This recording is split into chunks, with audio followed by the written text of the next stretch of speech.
జెండా ఊపేశారనేది దాని సారాంశం. దాని మీద మీ అవన్నీ కూడా ఫేక్ న్యూస్లు అండి. మేము పోరాటం చేసాం. దేనికోసం పోరాటం చేసాం?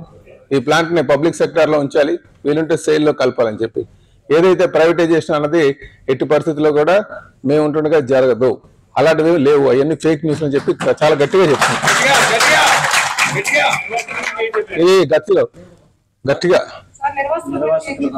నిర్వాసుల కోసం కూడా మాట్లాడడానికి నాకు స్కోప్ దొరకలేదు అక్కడ. ఎందుకంటే ప్రస్తుతానికి రేపు స్టీల్ మిషన్ దగ్గరికి వచ్చినట్టుగా ఏ విధంగా ఫైనాన్షియల్ సపోర్ట్ చేయాలి అనేది ముందు ఫైనాన్షియల్ సపోర్ట్ చేసిన తర్వాత ప్లాంట్ నించో పెట్టుకున్న తర్వాత తన కాల్ మీద తాను నించో పెట్టిన తర్వాత ఖచ్చితంగా మన వాదనలు వస్తాయి. మీకు ఎప్పుడు కూడా నేను మీ పక్షాన ఉన్నటువంటి వ్యక్తిని కనుక మరి అమిత భావించే చెప్తాను. మీకు ఖచ్చితంగా కాదు, మన ప్లాన్ నిశ్చయపెట్టడమే ధ్యేయంగా వెళ్తున్నాం.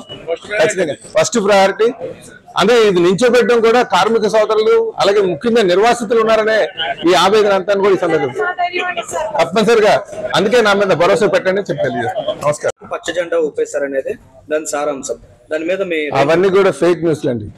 మేము పోరాటం చేసాం. దేనికోసం పోరాటం చేసాం? ఈ ప్లాంట్ ని పబ్లిక్ సెక్టార్ లో ఉంచాలి, వీలుంటే సేల్ లో కలపాలని చెప్పి. ఏదైతే ప్రైవేటైజేషన్ అన్నది ఎట్టి పరిస్థితుల్లో కూడా మేము ఉంటుండగా జరగదు, అలాంటివి లేవు, అవన్నీ ఫేక్ న్యూస్ అని చెప్పి చాలా గట్టిగా చెప్తాం. ఇది గట్టిగా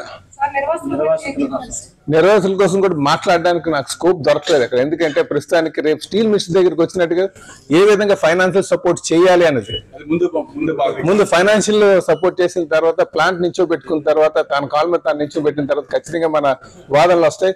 మీకు ఎప్పుడు కూడా నేను మీ పక్షాన ఉన్నటువంటి వ్యక్తిని కనుక మరి అమిత భావించే చెప్తాను.